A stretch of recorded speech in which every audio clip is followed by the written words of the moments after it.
Hello and welcome back to another daily cribbage. We're playing against Sean. Let's take it easy. Let's try and play as best as we can and give our opponent some good luck. So, start off with double 2-6-7, which is good enough for me. There's also an option to throw away 2 king, but of course 2 king is worth more in the crib than 9 king. So we'll start off this way, and we have the chance to double our 2s later on. 2 is still pretty good, so to keep for later, so we'll do that. And let's see what our opponent plays. Okay, our opponent has a lot of cards. We can play the 7 here because we don't give our opponent the option of getting the run.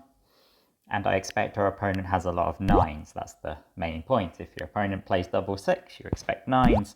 You also expect 5-7, absolutely. You expect 7-8. Of course, I expected 9s a bit more than 7s because I hold one of the 7s in hand. But it should be worth remembering that I did throw away a 9. So actually, we have similar removal to 9s and 7s. Okay, this one we keep 9 points. We throw away 8-10 because that makes more points in the crib than 8 king. Opponent's given us a gift in the crib, which I like very much. We will save the king for later in case we need to lead something. And I would prefer to lead a king because I think it'll be a bit safer. I expect our opponent could have some jacks, but opponent shows us an 8 here, so maybe they've gone in the other direction. I don't expect a 10 right now. I expect maybe a 7. Maybe another 8. There we go. So opponent's got just 4 points there with the double 8, double 9. We've got the right jack, so we get 10 points. Our opponent throws away a 5 into the crib. That was the big gift that they were talking about. All right. Next up, oh, this is an interesting one. So we got a flush, and it does make 6 points. But we also have the option to throw away something like ace 2 or ace 8, giving us 4 points.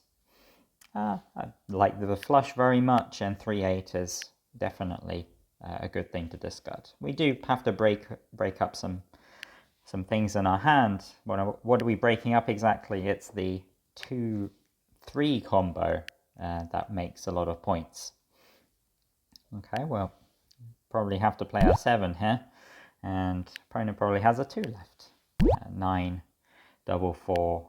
And a 6 instead, so just 4 points for our opponent in hand, which doesn't get them too close to the milestone at 44. They're still 9 points away, a very low scoring round. We have a fantastic chance now to really get into position. So we should keep these 6 points. 7 through 10 is a good run. Ace Queen is pretty safe in the crib. We make it into a double run by hitting a 9, and let's go up to 11. Okay, our opponent has 2-4. Opponent has a lot of 3s in hand. So we'll just come up to 25. That's reasonably safe. Our opponent could have double 3 left over. They do. But as compensation, we get 2 points for 15 and 1 point for last cut. So I think that's a fine trade. It's a bit annoying to give those points away on the play, but we do have a little bit of compensation. Okay. 48 plays 53. And we've got a tricky decision. We've got 2-3-7-7-9 queen. Be nice to keep 7-7-9 together. It'd be nice to keep 2-3 together, but I think that for safety we can go 9 queen here. Could also go 9-7, but that's kind of dangerous. And we get a 5, which is pretty good for us. We get 6 points. Opponent doubles our 3. Come up to 13. If our opponent has a 2, then we will pair it. Our opponent triples us. Okay, this has gone poorly. Opponent had 3 double 2 ace for 8 points, which there's not much we could do about. Maybe there was a better way to play it, but it's really hard to assume that your opponent's going to do that because you have some removal against it, and there are a lot of other hands that are more common that maybe aren't scoring as many points, but are very common nonetheless. And it's often best to play against very common hands, especially if you have a good chance to beat those hands. So we have a couple of options. We could play out the 3 followed by the queen, or we could play the ace. Reason why you'd play 3 here is to keep the ace 4 for next round, but we're never really, well, we're always playing out the ace on this round because it's so low. Opponent has a 4 but no ace, which means they just have a 5. Okay, so we get, our opponent had a flush, which I wasn't paying attention to, and we get 4 points in our hand, a couple points in the crib. We are very far behind now. Okay, so some options here. We've got 5, 8, 9, 10, throwing away 3, 6. There's also throwing away 3, 8, but I think keeping the run is a little bit better here. We have the opportunity to make double runs. So we'll do this. Leading the 8, I think is fine.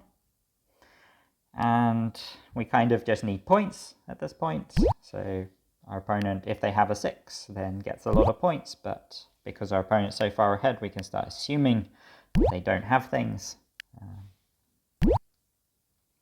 Okay. A somewhat strange hand from my opponent. I only got 4 points there with the 4, 4, 7. Which means that there's still some chance to come back. We need to get a lot of good stuff here, and one way to do that would be to throw away ace 2. We can hopefully hit some runs in the crib, but now that looks very unlikely because our opponent plays a 3. And let's see if our opponent just has low cards. If they have low cards here, then we get a pair of 10s. So we will cash those points in. Opponent does have 12 points, doesn't quite get them there, and we have a chance to not be skunked. We need 1 more point to do that, which is quite difficult to do. So let's say that we want to avoid giving away 1 point on the play. Maybe we can do it with a double 2, 3, 4 run. Of course, if our opponent pairs any of our cards, then it's game over. So we have to assume that they don't do that. 8. Okay, well, our opponent doesn't have any 2s, so I'll play this 3. But they had a 3. If we had played our 2, then they would have played the 3 for 15, so all the same, do get skunked this time. Overall, we lost a lot of points on the play, a lot of points in hand, and a few points in the crib. Let's go back and see if there are any decisions that we could have taken differently. Okay, so I think that this is the first point we have some decisions to make. Everything up to this point so far has been pretty natural. So we look down at our hand is 2, 3, double 7, 9, queen. The position is 48 for us, 53 for our opponent. And we're playing pone. So what does this mean? Our opponent is actually in fantastic position. They've made their milestone at 44 last round and they've exceeded it by 9 points. We've just made our milestone at 48 as the dealer. So we're really at our milestone at the wrong time. And our opponent in 2 rounds is looking to get to 70 points. They only need 17, so they might even get it as the dealer right now. So how do we actually win this position? Well, one way is to score extremely high. So if we manage to get, well, that's a lot of points. We'd need to get 22 points in order to get to 70. And the other way to do that is maybe to slow down our opponent and play very safe in order to get them to not score. Well, it's very hard to stop our opponent to getting to 70, but if we start the process now, then playing defensively could have merit in the long term. Maybe they might not get to the milestone, may not get to their next milestone in 96. Playing defensively doesn't necessarily mean stopping your opponent getting to the next milestone. It's really about controlling the game later on. So that's a possibility. We're still very far away from the end of the game, so there's still a good chance that our opponent doesn't make one of their milestones in the future. Now, speaking of making milestones, it's still very hard for us. We've only got 2 points in hand. We can keep 2 points in a number of ways, though. So if we keep the pair of 7s together, then that's 2 points. We could keep double sevens with a 9, and this gives us lots of outs to get a very high score. So whenever we cut an 8 with double 7, 9, we're going to get 12 points in hand, and that's no matter what we keep it with. So the safest thing to keep it with will probably be, the safest thing to throw away is probably 2 queen, because the 2 makes fewer runs in the crib, and the queen doesn't combo so well either. And we hold the 3 as well as slight removal against 15s. The other thing is that if we do cut a 5, then 3, 7, 7 makes a few points, so we get 6 points out of that. The other option is to keep the 2, of course, so we could throw away 3 queen, which is very similarly safe as throwing away 2 queen. But keeping the 2 in hand means that whenever we cut a 6 now, we make a hand that's worth 8 points. Because we have 2, 6, 7, 7 is 6 points, and then 6, 9 is another 2 points for 15. The other thing as well is that, well, I already mentioned about the 8s. So you don't want to throw away 2, 3 though, because throwing away 2, 3 is a lot of points for your opponent, not just because it's a 5, but also because it's connected, makes lots of runs. Okay, so those are, I think, all of the discards that keep double 7, 9. The other option is to keep the 2, 3 together as well. So as we did in the game, we kept 2, 3, double 7, which allows us to throw away 9, queen, which is a fairly safe discard. 9 and queen aren't directly connected. There's a 2-gapper. Opponent needs to get 10 and jack in order to make it a run. But that's a big ask. By keeping 2, 3 in hand, we keep ourselves open for getting 15s by cutting any 10. And we also still have some good outs that we had before. So whenever we cut an 8, it's 6 points. It's not 12 points, but 6 points is still pretty good. And we get points from cutting 5s and 6s. So we sort of get best of all the scenarios by keeping 2, 3 in hand. And that's why keeping 2, 3, 7, 7 is worth the most points there. The other ways of keeping 2, 3 would be to try and keep 2, 3 with the queen, and that would involve throwing away 7, 9. And 7, 9 is always a bit scary, because whenever your opponent throws away an 8, that's worth 5 points instantly. So we'd prefer not to do that. It's a little risky. Now, the benefit of throwing away 7, 9 is that if your opponent doesn't throw away any 8s and no 8s come up, then it's quite likely that our opponent gets a very low scoring crib. Probably, if you want to maximize the percentage that your opponent's crib is 0 points, I think 7, 9 might do that. The only problem, of course, with 7, 9 is our opponent gets some very high scores from time to time. So we'll check that out online, and we'll have a look at what's the percentage of the time that 9 queen scores 0 and compare that to 7, 9. I think that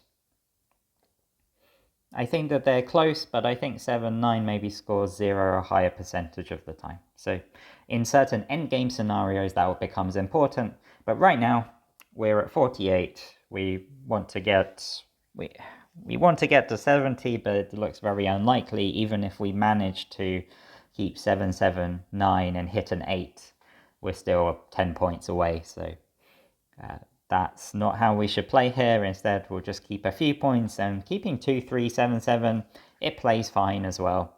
In the game, we led the 3, and things went badly from there. So I say that 2, 3, 7, 7 plays fine. We don't have any magic combos in hand. 2 plus 3 is 5, so we can sometimes make 15 that way. But 2 plus 3 plus 7 plus 7, that doesn't add to anything particularly magical. So what happened on the play? That's the last thing I want to go through. So we threw away 9 queen. We led our 3, and also we cut a 5 here, so we do get 6 points in hand, which is nice. But 5s are generally going to be better for the dealer. We've thrown away a queen, so we already know this 5 is worth at least 2 points to our opponent, and it wouldn't be surprising if it's worth a lot more. Of course, this 5 is only worth 4 points to us, So while it's okay, it's quite dangerous. And it's going to be terrible for our position because our opponent is more than likely going to get to their milestone now. Okay, so we lead the 3 and our opponent decides to pair it. And in general, it's kind of surprising that our opponent pairs it. It probably means that our opponent has multiple 3s in hand. And the reason why I say that is because as the dealer, you probably want to avoid giving your opponent trips. You'd probably just play something a lot safer here if you didn't have another 3 in hand. Because if we do get trips, then 6 points does take us up to 54. And if we had a really, really strong hand here, for instance, if we had a double run that involves 3s and maybe the 5 also gets involved in that double run, then we have a good chance of getting enough points to get to our milestone. And that would be sort of a disaster for the dealer. So that's why I say our opponent probably has another 3, because they know that it's going to be fine. And if we do have another 3 here, then they can quad us, and the quad takes them up to 67, which is close enough to the next milestone that they're going to be happy. All right, so what do we do in this situation? Well, I think the only thing we can do is to play the 7. And the point is that, well, our opponent has revealed a 3, which means that we do expect our opponent to have a 2 a lot of the time here, because we expect our opponent to have hands like 3, 2, 10, which I think is the most likely hand at this point because, well, not necessarily the most likely hand, but it's the most likely of the hands that contain a 2, because we have some removal towards the 3 and the 2. The other really common hands as well are going to be things like 3 that have runs in. So, for instance, our opponent could have 2, 3, 4, or ace 2, 3 with a 10 or a 9 as well. Or ace 2, 3, 9, or 2, 3, 4, 9. Ace 2, 3, 10, 2, 3, 4, 10. All of these are very common here. So when our opponent plays this 2 for 15, I think we do have to pair this 2. I expect our opponent to have more 3s than 2s here, because we have, so whilst we do have the same removal towards 3s and 2s, our opponent was more eager to pair our 3 at the beginning. They weren't particularly scared. So I think that if our opponent does have a hand which is double 3, double 2, then we're sort of fine with that, because it's only worth 6 points here, and it hasn't improved to 12 points with a 10 cut. So I am happy to give hands that have double 3, double 2 some points, but I'm not so happy if but I think that more commonly our opponent has 10s, and if our opponent has just 10s left, then they're going to get a couple of points for goes, and that's about it. To my horror, opponent has another 2. And when this happens, you've got to ask the question of whether, does this happen often enough that it's something you should be worried about? Opponent shown us 3, double 2. Opponent paired our 3 very quickly, but they had the pair of 2s in hand. So clearly this is something that our opponent can have, because our opponent wouldn't want to play their 2s on our 3. So the other possibility is that our opponent had a hand that's, say, a double run through the 3. And I mentioned this before as a thing that they could have, because if you have a double run that involves, I don't actually know, I was saying that from my point of view, but it's something that our opponent could have here. Our opponent might be pairing this 3 sort of out of desperation, because if you had a hand from our opponent's point of view that's a double run that involves a 3, but you only have 1 3, for instance, double 2, 3, 4, then you have to pair the 3, because it's not worth playing a 2 or a 4. Because playing a 4 is actually possible, and it also might be very good to do here.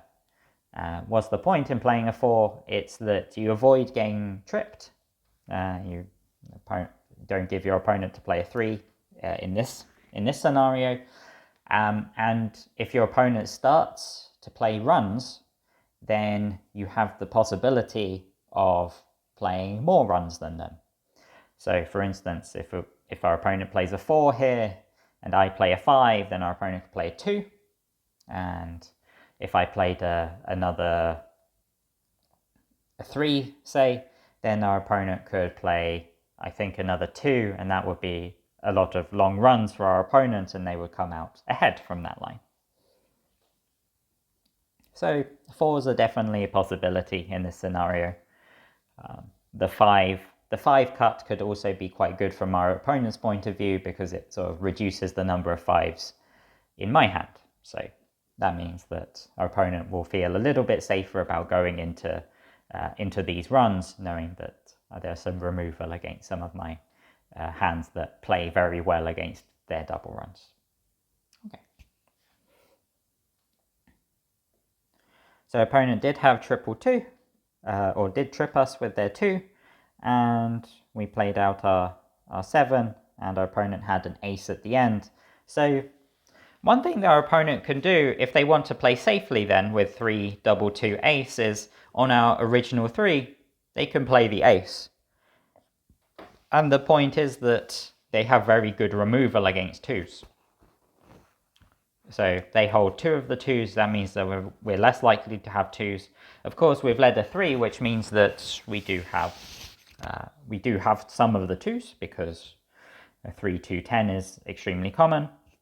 But I think an ace is extremely reasonable, and it's what I would do a lot of the time there, mostly because it's the safest thing, and as the dealer, if you have 8 points in that scenario, you're very happy to take those points and get to your next milestone, especially with the knowledge that you've cut a 5 and it's going to hit presumably a lot of 10s in the crib.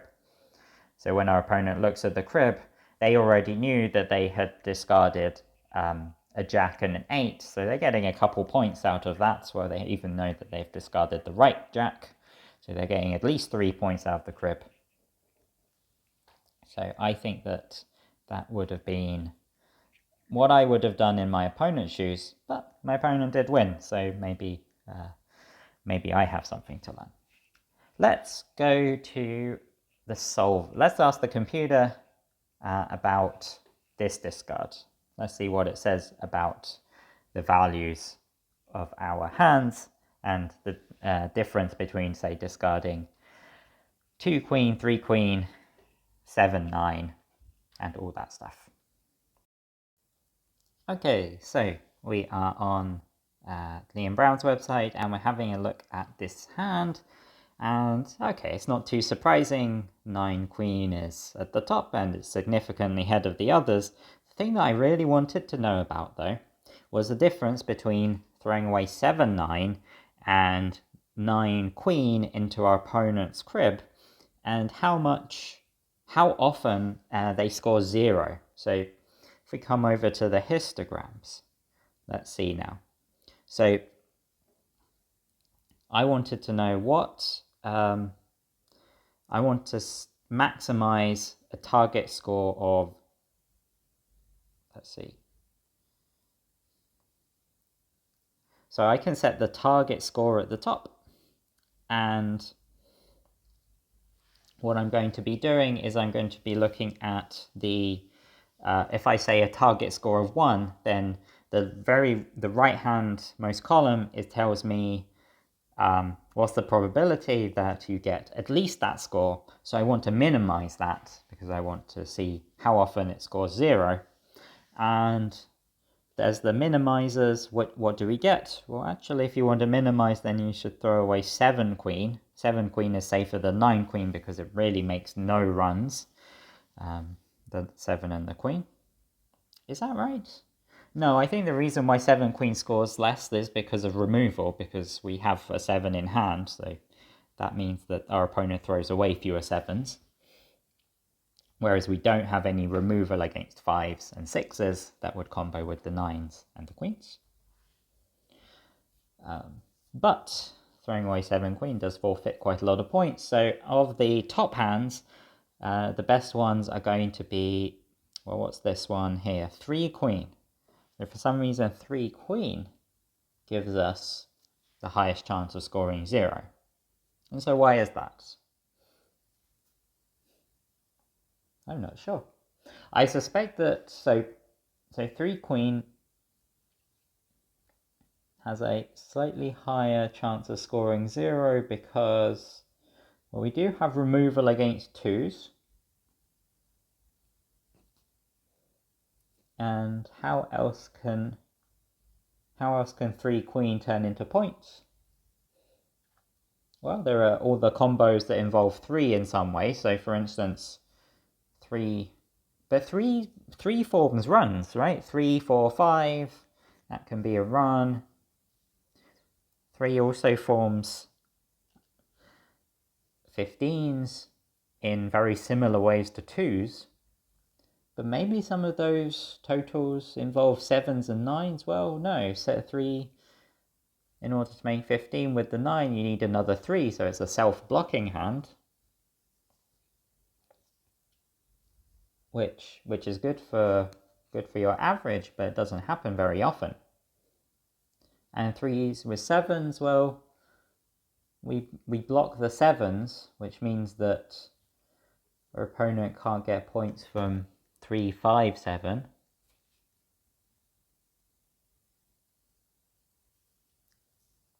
I guess another question is, why does 2 queen score 0 less often than 3 queen?